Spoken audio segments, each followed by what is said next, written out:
Shalom sahabat terang hidup yang saya kasih dalam Tuhan Yesus. Kita bersyukur karena hari ini Tuhan memberi kita ruang untuk belajar lagi satu tema yang penting, yaitu ketenangan di tengah-tengah krisis hidup.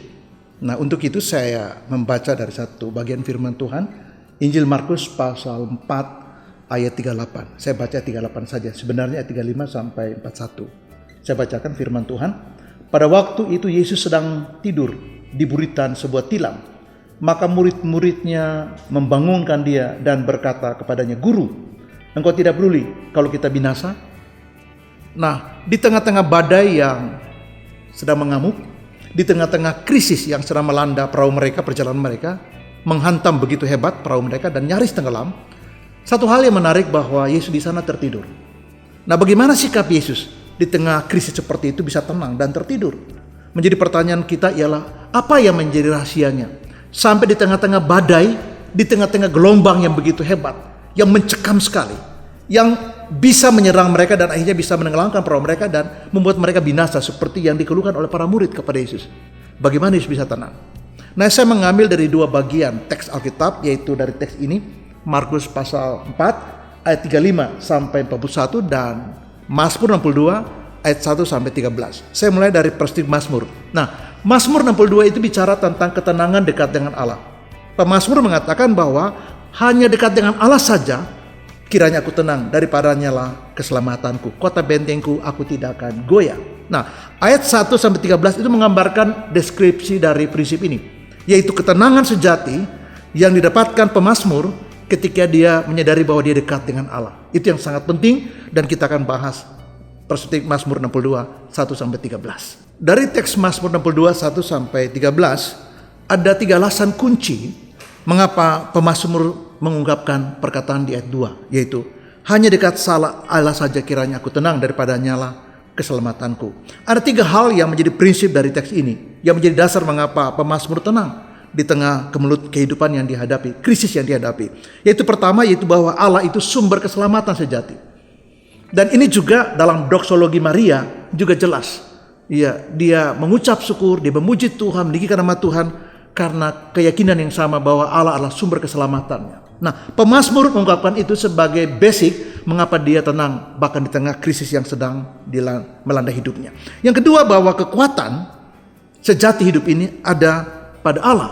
Dan ketika dia dekat dengan Allah, dia berada dalam relasi yang harmonis dengan Allah, ketenangan itu menjadi terjamin dalam kehidupan pemazmur. Dan yang ketiga adalah ayat 8, yaitu Tuhan sumber perlindungan sejati. Deskripsi tentang Allah itu kota benteng, gunung batu. Itu menggambarkan bahwa Allah begitu strong, begitu kuat sekali, sehingga tak tergoncangkan oleh badai apapun juga. Sehingga ketika pemazmur mengungkap pernyataan bahwa hanya dekat Allah saja kiranya aku tenang, menggambarkan bahwa tidak mungkin ketenangan lahir kalau kita tidak dekat dengan Allah. Atau ketenangan kita lahir ketika kita punya relasi, punya hubungan harmonis dengan Allah. Kita tidak tahu apa masalah yang terjadi ke depan. Yang lalu sudah berlalu, hari ini kita sedang hadapi masalah. Tapi ke depan kita tidak tahu. Apakah kita sekarang sedang mengalami masalah seperti COVID-19, ini pandemi yang bersifat global. Dan kita mengalami begitu banyak kesulitan. Kita mengalami begitu banyak krisis. Ekonomi pasti. Ada banyak orang yang kehilangan pekerjaan, penghasilan. Orang tadi bekerja, berbisnis, banyak sekarang bisa ditutup. Dan ini sesuatu yang kita hadapi. Krisis politik, ada banyak sekali krisis ekonomi. Sehingga mau tidak mau kita harus menghadapi realitas ini. Nah, kalau kita tidak kuat, kita akan goyah. Ada badai, ada tantangan, ada krisis. Kalau kita tidak punya dasar yang kuat, kita gampang untuk goyah. Nah, pemazmur mengatakan bahwa aku akan tenang bersama dengan Allah karena dia sumber keselamatan, dia sumber kekuatan, dan dia sumber perlindungan yang sejati. Dan mari kita belajar dari perspektif Mazmur yang diungkap oleh Daud di teks ini. Setelah kita melihat dari perspektif Mazmur 62 1 sampai 13, kita akan pada teks yang kita baca tadi, yaitu Markus pasal 4 ayat 35 sampai 41, khususnya kita sorot ayat 38. Nah, di situ kita melihat bahwa Yesus begitu tenang. Maka ketika kita lihat ada gelombang, ada badai angin yang keras sekali, gelombang itu naik begitu tinggi dan sangat-sangat kuat, sangat keras menghantam perahu mereka. Dan wajar sebagai manusia, para murid begitu takut. Mereka sangat takut, mereka sangat cemas, dan mereka menjadi sangat histeris dengan situasi itu. Dan mungkin kita kalau pada situasi yang sama akan mengalami hal juga yang sama seperti murid-murid. Tapi yang menarik adalah kenapa Yesus begitu tenang. Ketika Yesus mengatakan kepada murid-murid, "Mengapa kamu tidak percaya?" Maka kita mendapatkan sebuah prinsip yang sangat penting adalah ketika kita percaya kepada Allah, ketika kita meletakkan pengharapan kita kepada Tuhan, Ketika iman kita melekat pada Tuhan yang adalah sumber kekuatan, maka kita menikmati ketenangan. Ketenangan sejati yang ditampilkan Yesus di teks ini menggambarkan kepercayaannya yang totally kepada Bapaknya. Ini menjadi kuncinya. Ketika orang panik, ketika orang stres, ketika orang depresi, ketika orang histeris karena cemas, karena tertekan, karena begitu takut menguasai hidup mereka, maka ketenangan kita sejati hanya mungkin kita dapatkan, hanya mungkin kita peroleh ketika kita mempercayai bahwa Allah menyertai kita. Dan ini yang menjadi rahasia. Ketika terjadi badai dalam kehidupan kita, apapun itu.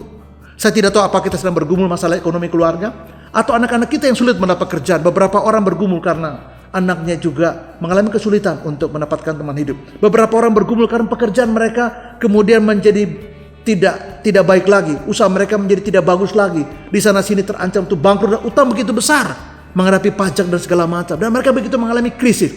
Ketenangan kita lahir karena kita dekat dengan Allah. Kita percaya kepada Allah. Dan ini yang ditampilkan Yesus. Di tengah-tengah situasi ketika murid-muridnya begitu cemas, takut dan histeris, Yesus tenang. Nah, ketenangan Yesus lahir karena dia begitu-begitu mempercayai Bapaknya. Dia mengajar murid-murid bahwa, dia mewakili murid-murid bahwa ketenangan seperti ini hanya engkau dapatkan, hanya engkau nikmati, hanya engkau miliki ketika engkau meletakkan kepercayaanmu totally kepada Allah. Dan ini mewakili adalah kehidupan kita. Jadi Yesus menjadi wakil, representasi dari bagaimana orang percaya menghadapi situasi yang sulit adalah ketika dia mempercayai Bapaknya. Dan itu yang seharusnya murid-murid belajar. Dan itu juga seharusnya kita rujuk sebagai pembelajaran kita, bahwa ketika masalah terjadi, pilihan kita bukan panik, pilihan kita bukan cemas, pilihan kita bukan takut, pilihan kita bukan histeris, tapi kita percaya kepada pertolongan Tuhan. Skala ketenangan kita kalau 0 sampai 100, maka itu akan diukur atau ditakar ketika kita mengalami tantangan seperti ini. Kita bersyukur kalau ada terjadi krisis dalam kehidupan kita. Kita bersyukur ada badai. Karena badai itu menolong kita untuk menakar di mana derajat ketenangan kita, di mana skala ketenangan kita. Nah, ketika badai itu datang, badai itu bisa bersifat eksternal, tetapi juga bisa bersifat internal. Internal itu menyangkut dengan kematangan kita. Internal itu menyangkut dengan kualitas iman kita. Internal itu bisa berarti bahwa bagaimana kita mengukur kehidupan kita. Apakah dalam kehidupan kita sudah tuntas? Bukan berarti kita tidak punya masalah. Bukan berarti kita tidak punya persoalan. Kita punya banyak sekali persoalan. Tetapi secara internal kita beres nggak? Kita bisa beres dulu nggak dengan diri kita? Kalau kita belum beres, maka sekalipun tidak ada beban eksternal, kita akan sangat bermasalah. Karena dalam diri kita banyak sekali PR yang belum kita beres. Tapi ketika kita sudah beres dengan diri kita, maka kita menghadapi beban internal, tetapi juga beban eksternal. Kenapa? Internal tidak terlalu berat lagi karena kita sudah beres. Tapi beban eksternal itu yang kita hadapi sekarang, seperti di teks ini. Nah, beban eksternal yaitu ada badai dari luar, ada tekanan yang bersifat dari luar. Dan ketika itu terjadi, beban internal sudah oke, sehingga kita menghadapi beban eksternal saja. Nah, ketika itu benar, maka saya ingin mengatakan bahwa setiap badai yang datang, baik secara internal atau eksternal, maka itu menolong kita untuk menilai, untuk duduk merenung, untuk memikirkan kembali, memikirkan ulang seberapa dalamnya kualitas ketenangan kita. Nah, ketika ada badai, apakah kita tenang? Ketika ada masalah, apakah kita percaya pada Tuhan? Ketika ada pergumulan, apakah kita terpuruk? Ketika ada masalah, apakah kita mundur? Ketika ada pergumulan, apakah kita kemudian hancur? Ada banyak orang yang hancur karena ada badai. Ada banyak orang tenggelam karena badai begitu besar. Tetapi orang yang tenang tidak berarti tidak ada badai. Orang tenang tidak berarti tidak ada masalah. Orang yang dewasa bukan berarti tidak ada persoalan. Tapi dia bisa mengatasi persoalan itu. Kenapa? Karena dia tenang. Dia bisa memikirkan semua dengan baik. Rasionalnya masih jalan. Ketika orang dikuasai oleh emosi, badai begitu mencengkeram jiwanya, sehingga dia tidak berpikir nalar. Rasionalnya hilang. Pemikiran logisnya nggak tahu kemana, pergi menerawang. Sehingga dia tidak bisa berpikir dengan tenang, dengar jernih, untuk melihat apa solusinya. Nah, Yesus mengajarkan kepada kita bahwa ketika badai datang, apakah kita percaya kepada Tuhan? Ketika masalah datang, apakah ketenangan kita itu bersifat semu atau sejati? Semu dengan sejati ada dua pengutupan yang berbeda. Ketika kita tidak ada badai dan kita tenang, saya ingin mengatakan itu belum ada ujian, mungkin semu. Tapi kesejatian daripada ketenangan kita akan terukur tuntas ketika ada badai datang. Makin besar badai itu, makin terukurlah kualitas ketenangan kita. Kalau ketenangan kita semu, maka walaupun ya tidak ada badai, kita akan bermasalah. Kenapa? Karena sebenarnya kita tidak tenang. Dari mana kita tahu kita tenang? Yaitu biarkan ada badai terjadi. Nggak usah cari badai, karena badai akan datang.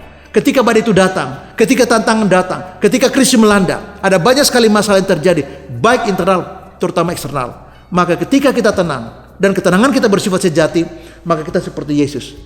Dia tetap tenang bahkan di tengah-tengah krisis. Dia tetap beriman sekalipun begitu banyak pergumulan. Dia tetap menang bahkan melewati semua pergumulan itu. Saya ingin mengatakan bahwa ketika badai itu datang, marilah kita duduk dan memikirkan sejauh mana ketenangan kita dekat dengan Tuhan. Mari kita lihat sejauh mana iman kita tertuju kepada Tuhan. Dan ketika kita bisa memastikan bahwa badai itu adalah ujian bagi iman kita, kita tidak goyah karena badai itu, maka kita bersyukur bahwa badai itu menolong kita untuk memperlihatkan betapa derajat kita, attitude kita, respon kita, stimulasi dari luar tidak mempengaruhi adalah performa kita. Kenapa?